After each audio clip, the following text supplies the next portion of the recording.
Indian monsoon একটা planetary wind, সেটা জানো তো? এটার অস্তিত্ব কিন্তু সাউথ ইস্টার্ন ট্রেড উইন্ড থেকে স্টার্ট হয়। আর আমাদের দেশে এই মনসুন উইন্ডের ফলে যে বৃষ্টি হয় সেটা কিন্তু একটাও কনভেকশনাল রেনফল নয়।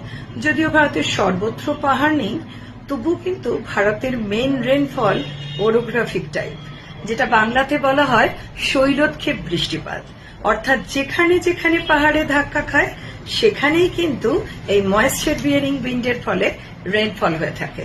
সেটা তারপরে কি করে, ট্রেড উইন্ডের নিয়ম অনুযায়ী ইস্টার্ন সাইড থেকে ওয়েস্টার্ন সাইডে মুভ করে, আর সেই কারণে যত ওয়েস্টে যেতে থাকে according to rising temperature moisture holding capacity বেড়ে যায়। আর ঠিক সেই কারণেই রেনফল সর্বত্র সমান হয় না।